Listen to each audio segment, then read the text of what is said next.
everybody. I'm your host, Janetta Bryant, and this is another episode of Explore the Spectrum. Today, we are joined with Ange Anderson. How are you doing, Ange? I'm fine, thank you. Thank you for inviting me on the program. Glad to have you here. You know, it's so fun to see what work is being done in different parts of the U.S. and then what parts of the world are contributing to helping our kids that are struggling with some of the symptoms of autism be their best. And so over in your side of the world, you're doing work for parents and professionals, and you're trying to help them with resources. Explain to us what that means. How are you helping those different folks? Well, I have a website called Ange Anderson Therapeutic.co.uk. And on that website, you will find a host of books that I've written to support students, music, sound and vibration in special education, learning through play for children with PMLD and complex needs, virtual reality, augmented reality, and artificial intelligence in special education, and therapeutic trampolining for children and young people with special educational needs. And those are all published by Routledge. And those are links to those are on the website, but as well as that, there are links to my YouTube channel on the website. And on the YouTube channel, there's lots of free guidance and information on the many different therapeutic and technological interventions that help children who are neurodiverse. And of course, everybody, every single one of us is different.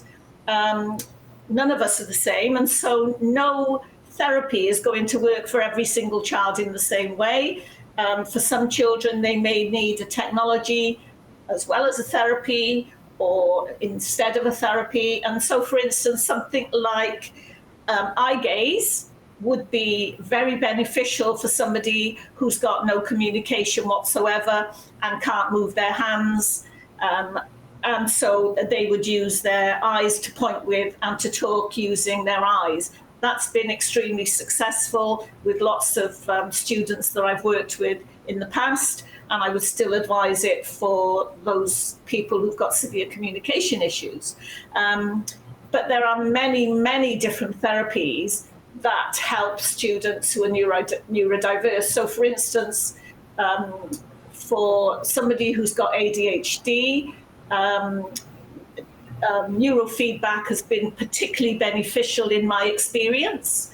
For students who have all different forms of autism, there are many, many different therapies that work for them. And again, as I said, it's individual. So for one person, it might be vibroacoustic therapy, which is based on a feeling of vibrations. So there's music involved, but they don't hear the music. They feel it through the vibrations. And over in America, you would get that via something called Somatron. So in America, okay. Somatron's very good. And you would look into vibroacoustic therapy via Somatron, an excellent company based in the US.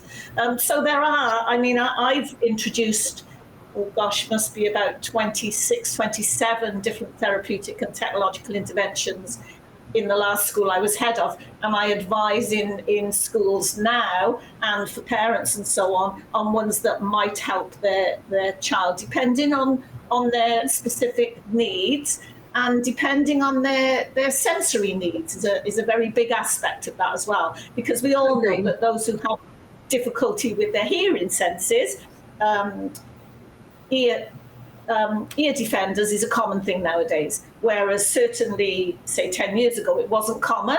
And a lot of children who had issues with the noise surrounding them would have had maybe behavioural issues because of that. And behavioural issues don't always mean that they are causing destruction and so on. Sometimes it means that they've gone inside themselves because they can't cope with what's going on around them. So let me ask this. You've got a plethora of different books and a lot of good information. Would you say that it is more geared for the parent to read this, see what applies to their child, and then hopefully introduce it to maybe some of their therapists and teachers? Or is it better for a school to try to understand all of the different attributes first and then see where they apply it with what students come? Which comes first in this scenario, the chicken or the egg? They both, because certainly I've supported and helped schools who, and a vast different schools. One school with children with severe behavioural issues, for instance, they wanted to introduce some way of doing reading with their boys who were struggling as teenagers with reading, and I introduced them to something called the Arrow machine. ARROW in capital letters. If you go online, you can find out about that. And that is totally different to working with somebody who's got profound and multiple learning difficulties, and they may benefit from hydrotherapy or vibroacoustic therapy or music therapy or any other kinds of rebound therapy, all different kinds like that. So I can advise schools in that. But I also do advise parents. So I get a lot of parents contacting me individually, strangely enough. They go onto my website or they go to my YouTube channel. They hear about something that they're interested in, and then they contact me and say, can you offer me advice and support if I decided to get that? Or do you think that that would work with my child? And so then I chat to them for a long time. It's all free. A lot of it is via Messenger or via technological means rather than in person. Occasionally it's on the phone, but more often than not it's through email or text or whatever. And then obviously they will come back and forth with me then wanting some more advice about when they've put it into practice or what else do they need to do. So it's the whole gamut. I support both schools and I support parents and other professionals as well who want to know about bringing some of these things into their practice. Well, that is incredibly encouraging to know that someone can reach out to you directly and try to get some of your expertise in it, because it can be so overwhelming. And to hear that there's, we often know of our top three, right? Speech therapy, occupational therapy, ABA therapy. Occasionally we talk about physical therapy. Every now and again you have music therapy. But to know that there are so many options out there that extend into the high 20s is exciting for parents to be able to get their heads wrapped around and say, wow, there's a lot of ways to approach this with my child.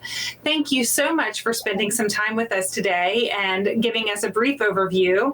I hope that the parents and professionals that are watching now take a moment to go to your website and to see some of the different resources and take you up on the offer of being able to directly communicate with you.